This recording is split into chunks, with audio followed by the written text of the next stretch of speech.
चलिए स्टूडेंट, आज शुरुआत करते हैं 12th इकोनॉमिक्स का चैप्टर गवर्नमेंट बजट।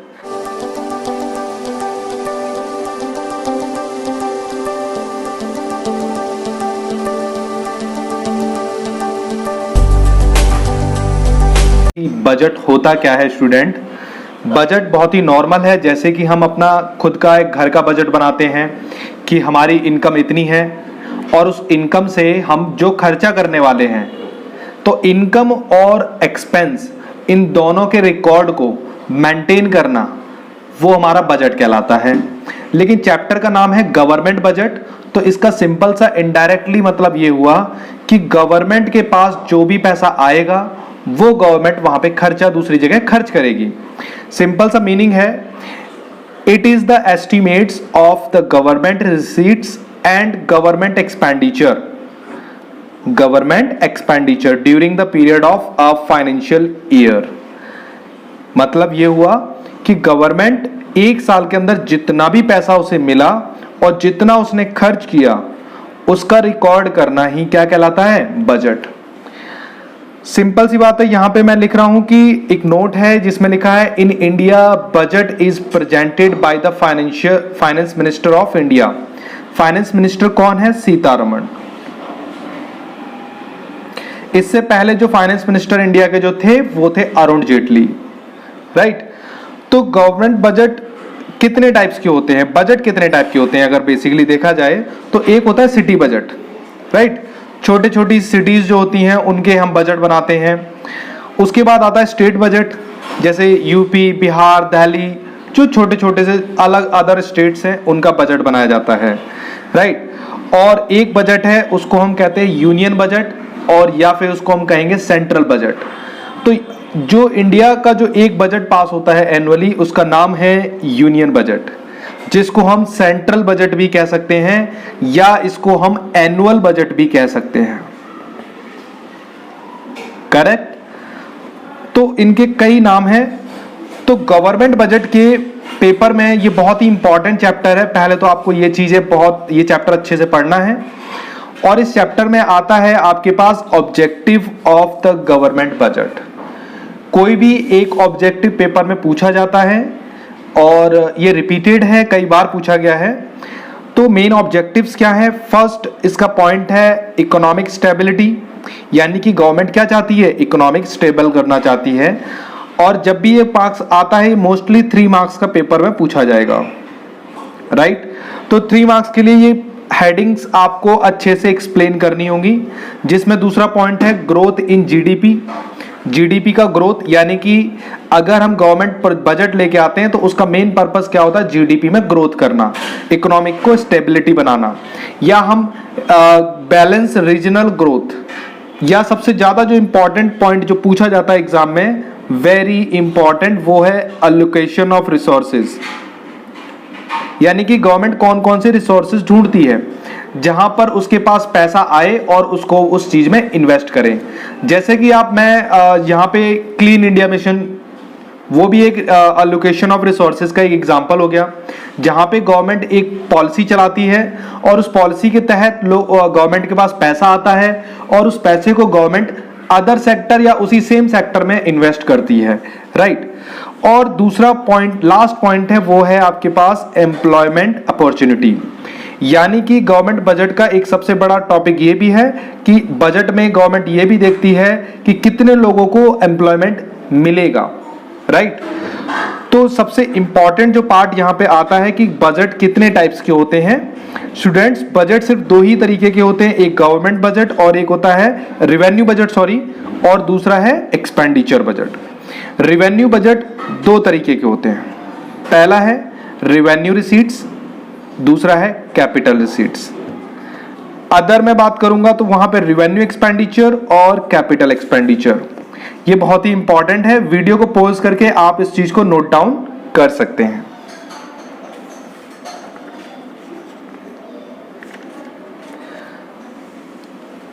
अब हम सबसे पहले बात करेंगे यहां पे रेवेन्यू बजट की। तो रेवेन्यू बजट में सबसे पहला पॉइंट आता है रेवेन्यू रिसीट्स। इस चीज को आप बहुत अच्छे से समझना। स्टूडेंट करते क्या है, यहाँ पे डेफिनेशंस को लर्न करना स्टार्ट कर देते हैं, लेकिन इसमें लर्न करने वाला कुछ पॉइंट है ही नहीं, इसको बस समझना है।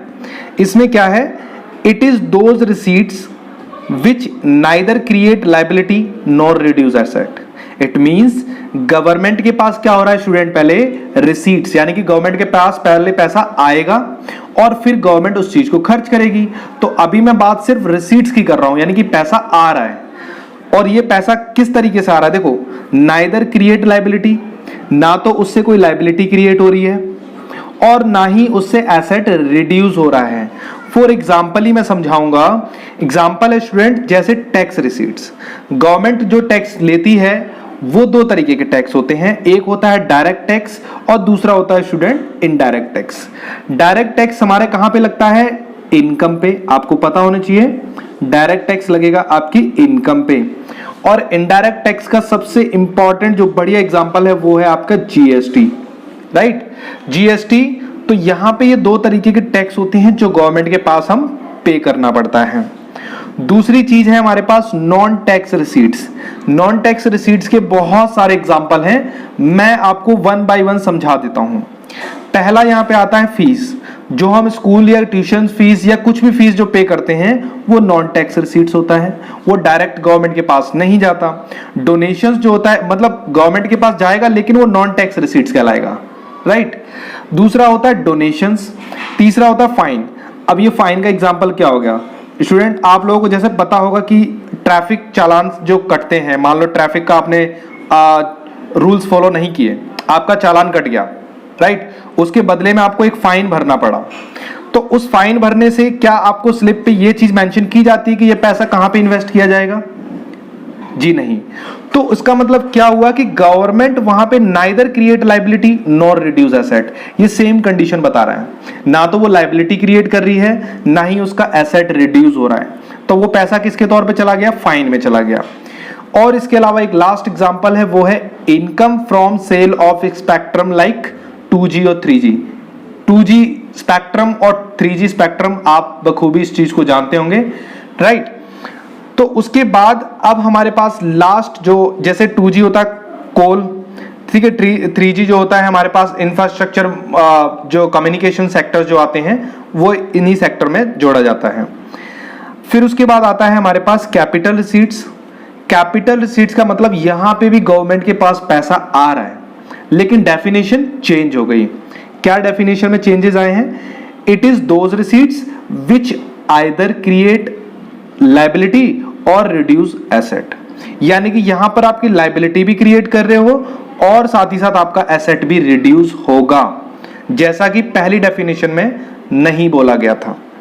जैसे इसमें सोर्सेस क्या हैं, कैपिटल रिसीट्स क्या, तो पहला एग्जांपल है रिकवरी ऑफ लोन्स, यानी कि कई सारी कंट्रीज अपने जो लोन्स प्रोवाइड करते हैं उनकी जब रिकवरी की जाती है तो वो कैपिटल रिसीट्स कहलाएगा। दूसरी चीज आती है borrowing from the Nations. Borrowing from the Nations का मतलब क्या हुआ कि मान लीजिए अगर गवर्नमेंट कहती है पब्लिक से, मान लीजिए कोविड-19 के लिए गवर्नमेंट कहती है कि भैया आपको कल से डोनेशन करना है, तो वो चीज आपके लिए क्या होगा, पब्लिक, यानी कि जनरल पब्लिक से भी पैसा मिल रहा है, राइट। जैसे कि कई सारे सेलिब्रिटी फंडिंग करते हैं, पैसा देते हैं गवर्नमेंट को, तो बोरोइंग करना हो गया। दूसरी चीज, गवर्नमेंट आरबीआई से फॉलो कर ले, आरबीआई को कहेगी भैया पैसा आप दे दो, तो आरबीआई हेल्प करेगी गवर्नमेंट की। तीसरा होता है रेस्ट ऑफ द वर्ल्ड, यानी कि हम किसी अदर कंट्री से जाकर पैसा बोरो कर लें, चाहे हम यूएसए से जाके बोरो करते हैं, चाहे रसिया से कर लें, वो भी हमारे लिए क्या होगा, बोरोइंग फ्रॉम नेशंस। थर्ड आता है हमारे पास अदर रिसीट्स। अदर रिसीट्स में हमारा disinvestment, sale of public sectors, whatever, बहुत सारे हमारे पास एग्जांपल्स दे रखे हैं। नेक्स्ट पॉइंट जो हमारे पास आता है वो है स्टूडेंट एक्सपेंडिचर का पार्ट। तो मैंने अभी आपको क्लियर किया था रिसीट्स, बजट, रिवेन्यू बजट। अब हम बात करेंगे एक्सपेंडिचर बजट, और इसमें कोई भी कॉमन चीज नहीं है, जो हमने रिवेन्यू में पढ़ा है उसका अपोजिट एक्सपेंडिचर में पढ़ना है।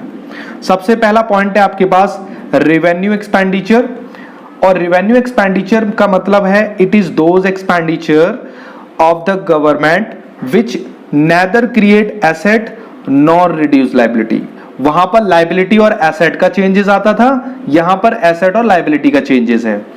तो पहली हेडिंग यहां पे एक मैंने अंडरलाइन किया है, नेदर क्रिएट एसेट और नॉर रिड्यूस लायबिलिटी।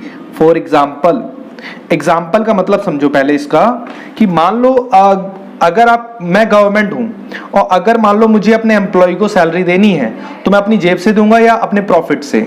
डेफिनेटली मैं अपने प्रॉफिट से ही दूंगा। तो इसका मतलब ये हुआ, जैसे कि मान लो एम्प्लॉय को सैलरी पे करना, ओल्ड एज पेंशन, यानी कि जितने लोगों को इंडिया में पेंशन दी जाएगी, गवर्नमेंट अपनी जेब से कुछ भी नहीं देगी। वो क्या करेगी, जो भी प्रॉफिट्स पड़े हुए हैं आप लोगों के, वो प्रॉफिट्स आपको डिस्ट्रीब्यूट किए जाएंगे। तो वहां पे क्या हो गया, वो गवर्नमेंट का एक तरीके से खर्चा है, जिसे हमको क्या कहेंगे, रेवेन्यू एक्सपेंडिचर। तो दो एग्जांपल इसके लिए सुटेबल हैं, पहला है सैलरी पेड, दूसरा है old age pension. Correct.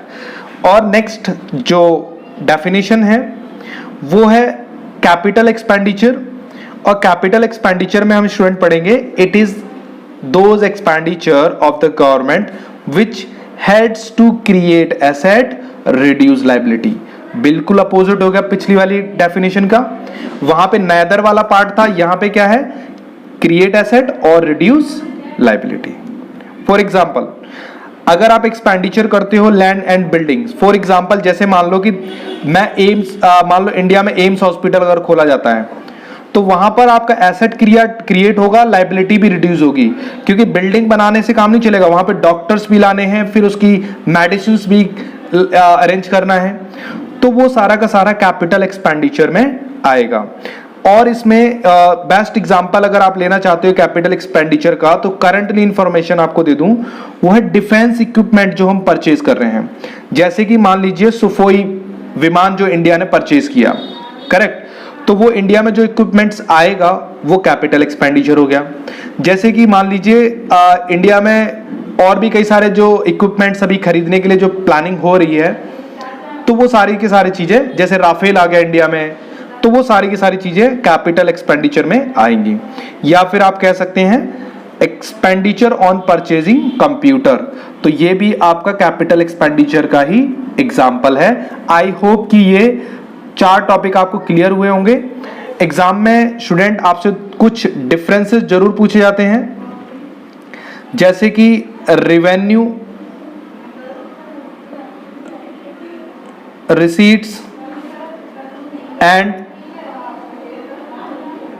Capital expenditure. Second, capital receipts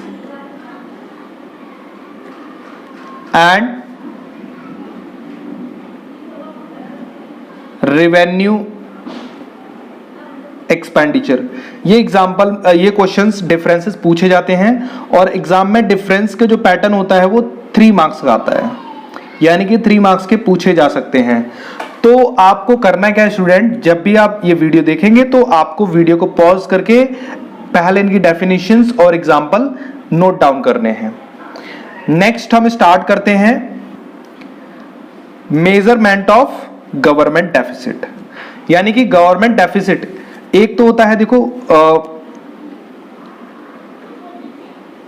balance budget. Balance budget का क्या होता है, इनकम और एक्सपेंडिचर दोनों इक्वल हो जाए, राइट। उसके बाद आता है आपका एक सरप्लस बजट,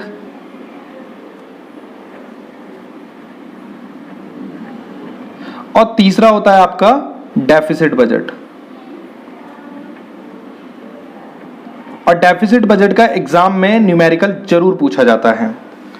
और डेफिसिट बजट के ऊपर मैंने यहां पे लिखा है मेजरमेंट ऑफ गवर्नमेंट डेफिसिट, जिसमें पहला पूछा जाता है रेवेन्यू डेफिसिट कैसे कैलकुलेट करना है।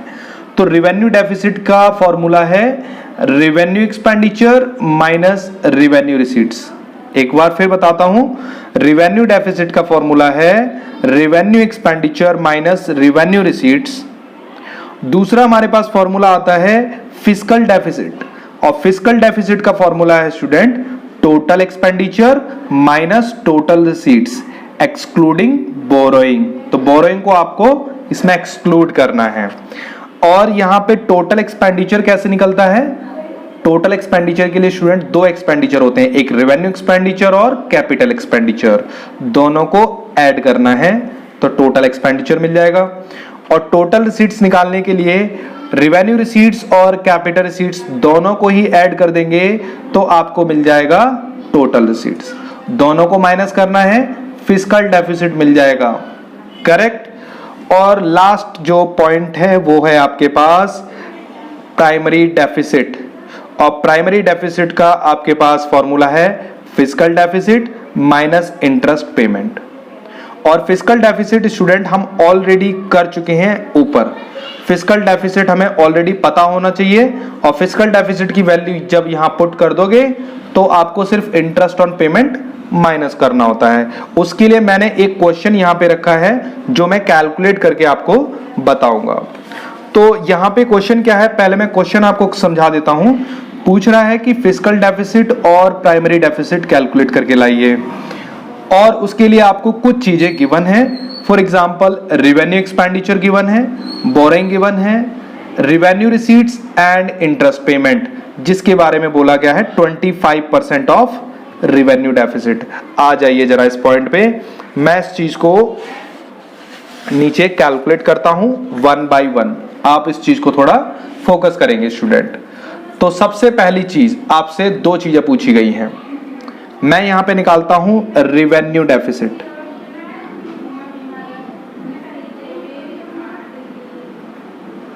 और रिवेन्यू डेफिसिट का फॉर्मूला होता है revenue expenditure minus revenue receipts. Correct. और रिवेन्यू एक्सपेंडिचर कितना दे रखा है क्वेश्चंस में आपको, क्वेश्चन में नीचे कर लेता हूं। रिवेन्यू एक्सपेंडिचर दे रखा है 70,000 करोड़ माइनस रिवेन्यू रिसीट है आपके पास 50 करोड़, वैल्यू आ जाएगी आपके पास सीधा 20 करोड़। तो 20 करोड़ जो आया है वो आपका आ गया रिवेन्यू डेफिसिट। सेकेंडली आपको क्या निकालना है, फिस्कल डेफिसिट।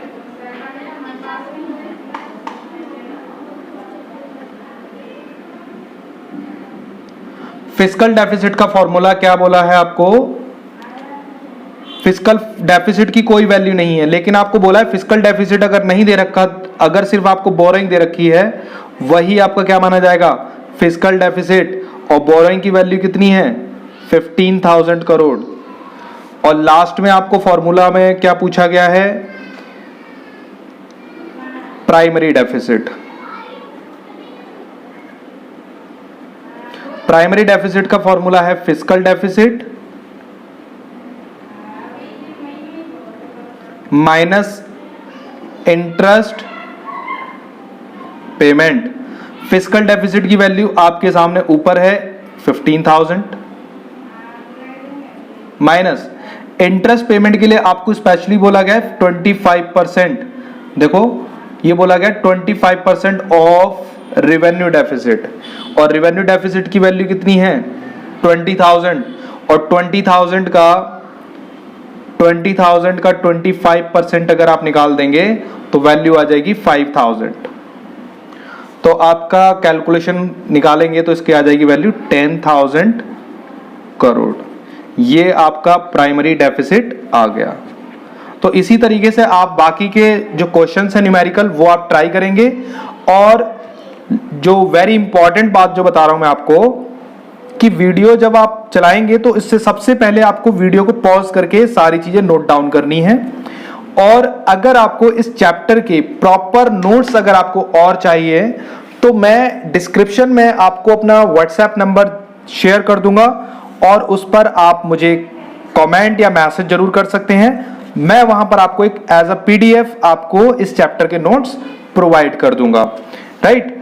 तो आप इस वीडियो को लास्ट तक जरूर देखें, और वीडियो को आप फर्स्ट टाइम देख रहे हैं तो चैनल को कर लीजिए सब्सक्राइब। राइट। और बेल आइकन को आप प्रेस कर लीजिए जिससे आपको हमारे नोटिफिकेशंस मिलते रहें। तो चलिए मिलते हैं नेक्स्ट वीडियो में, तब तक के लिए बाय बाय।